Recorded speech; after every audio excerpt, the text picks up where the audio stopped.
நமஸ்காரம். நான் இன்னைக்கு சீனியர் சிட்டிசனை எப்படி பார்த்துக்கணும் அப்படிங்கிறத பற்றி தான் சொல்ல போகிறேன். 90% வீட்டில் வயசானவா நிச்சயமாக இருப்பா. 70 வயசுக்கு மேலே ஆயிடுத்துனாக்க அவளால் 75% அதிகமாக வேலை செய்ய முடியாது. அவளால் எப்பப்போ முடியறதோ அப்பப்போ செய்வாள். 25% பேருக்கு வேலை செய்ய முடியறது.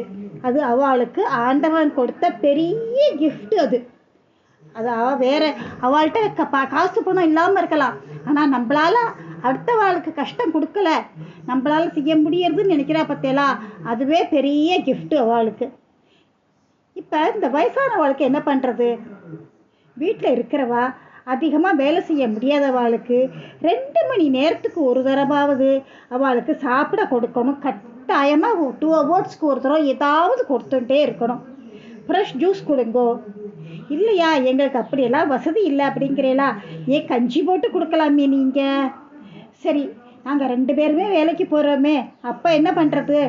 ஒன்று பண்ணுங்கோ, சாப்பாடு தயார் பண்ணுங்கோ, அவள் பக்கத்தில் வச்சுட்டு போங்கோளே. எல்லாம் எடுத்து வச்சுருங்கோ பக்கத்தில். 2 ஹவர்ஸுக்கு என்னென்ன வேணுமோ, 2 ஹவர்ஸ்க்கு ஒரு தடவை சாப்பிட்றதுக்கு தேவையானதை அவள் பக்கத்தில் வச்சுடலாம். அவள் கிட்டக்க தயவு செஞ்சு அன்பாக இருங்கோ. ஆஃபீஸில் எடுத்து ஒரு தடவை ஃபோன் பண்ணி கேளுங்கோ, ஜூஸ் குடிச்சேலா, கஞ்சி குடிச்சேலா, சாப்பிட்டேலா அப்படின்னு கேட்கலாமே. அதில் ஒன்றும் தப்பு இல்லையே, உங்களுக்கு ஒன்றும் அதில் டைம் வேஸ்ட்டே ஆகாதே. 70 + 80 இவாளுக்கெல்லாம் முதல் சாப்பாடு என்ன தெரியுமா? உங்களோட அன்பு தான் தேவை. அந்த அன்பை தயவு செய்து அவகிட்ட காட்டுங்கோ. சாயந்தரம் வந்து நீங்கள் சாப்பிட்றதுக்கு முன்னாடி அவளுக்கு சாப்பாடு கொடுங்கோ, மெடிசின் கொடுங்கோ. அவகிட்டக்க ஒரு 10 நிமிஷம் உட்காந்து அன்பாக பேசுங்கோ. அந்த 10 நிமிஷம் உங்களால் பேச முடியாதா என்ன? நீங்கள் ஆஃபீஸில் வேலை பண்ணிய அசந்து போய் வந்திருப்பேன், அது எல்லாருக்கும் தெரியும். நீங்கள் அசந்து வந்திருக்கிறது உங்களை பெத்தவாளுக்கு தெரியாதா? ஒரு அம்மா அப்பா ஒவ்வொரு நிமிஷமும் உங்களை எப்படி கஷ்டப்பட்டு வளர்த்துருப்பா. நமக்கு வயசாச்சுன்னா நம்ம குழந்தைகள் நம்மளை காப்பாற்றுவா அப்படிங்கிற எண்ணம் நிச்சயம் ஒவ்வொரு பேரண்ட்ஸுக்கும் இருந்திருக்கும். அம்மா அப்பாவை விடவா உங்களுக்கு பணம் முக்கியம்? நிச்சயம் பணம் முக்கியம்தான், அதை நான் இல்லைன்னு நான் சொல்ல மாட்டேன். அதுக்காக அம்மா அப்பாவும் முக்கியம்தானே. அதுக்காக பணம் நம்மக்கிட்ட தான் இருக்கே, அம்மா அப்பா ஒரு முதியோர் இல்லத்தில் விட்டுவிடலாமா அப்படின்னு நீங்கள் நினைக்கலாம். அங்கே நன்னா பார்த்துப்பாளே, 2 ஹவர்ஸ்க்கு ஒரு தடவை கொடுப்பா, டாக்டர் வந்து செக்கப் பண்ணுவார். நமக்கு என்ன தேவையோ உடனே பெல் அடித்தாக்கா உடனே ஓடி வந்து நம்மளை கொடுப்பா, நமக்கு எல்லாம் பண்ணுவா அப்படின்னு நீங்கள் நினைக்கலாம். அம்மாவை அங்கே விட்டுறலாமா, அப்பாவை அங்கே விட்டுறலாமா?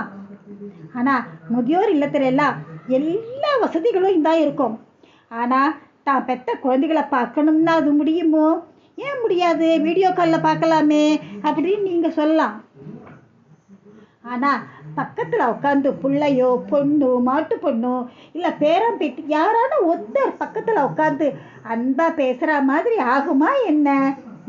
நீங்கள் சனிக்கிழமை ஞாயிற்றுக்கிழமை ஆற்றுல வீட்டில் இருக்கிறப்ப அன்னைக்கு அம்மா அப்பாவுக்கு என்ன பிடிக்கிறதோ அதை சமையல் பண்ணி போடுங்கோ. நீங்கள் தாராளமாக ஸ்பூனால் ஊட்டி விடலாம், அவளுக்கு தலைவாரி விடுங்கோ. வீட்டில் இருக்கிறவா தயவு செய்து அன்பாக இருங்கோ. அவளை ஒரு அம்மாவாக நினச்சி பாருங்கோ. மாமியார் எல்லாம் நிச்சயமாக கெட்டவா கிடையாது, எல்லாரும் நல்லவா தான். அது நீங்கள் நடந்துக்கிற விதத்தில் இருக்குது. காலம்பரம் எழுந்திருந்து அவளுக்கு காஃபி போட்டு கொடுங்கோ. அப்புறமா லஞ்ச் தயார் பண்ணிவிட்டு ஒரு 8 மணி போல் பிரேக்ஃபாஸ்ட் அவளுக்கு பண்ணி கொடுங்கோ. அவளுக்கு என்ன பிடிக்கிறதோ அதை பண்ணி கொடுங்கோலே, இல்லை உங்களுக்கு என்ன முடியறதோ அதை பண்ணி கொடுங்கோ.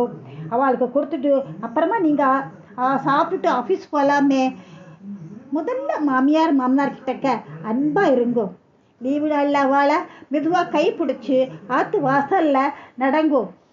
ஆற்றுல இருக்கிறப்ப மனசு விட்டு பேசுங்கோ. அவளுக்கு கை காலெலாம் பிடிச்சி விடுங்கோ. மனசு எவ்வளவு சந்தோஷப்படுறதோ அத்தனையும் உங்களுக்கு நல்லது தானே. படிக்கிறதுக்கு புஸ்தகம் பேப்பர் வாங்கி போடுங்கோ.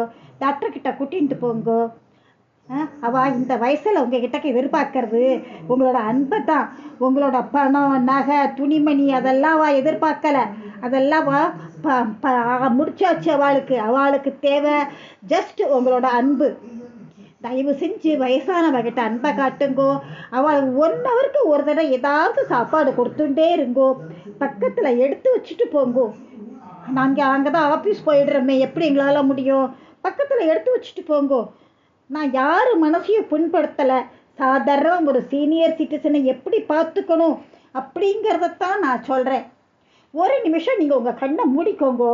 அப்போ நினச்சி பாருங்கோ, உங்களை வளர்க்க உங்கள் அம்மா அப்பா எத்தனை கஷ்டப்பட்டிருப்பா. அம்மா அப்பாவை கண் கலங்காமல் பார்த்துக்க வேண்டியது பிள்ளை மாட்டு பொண்ணோட கடமை.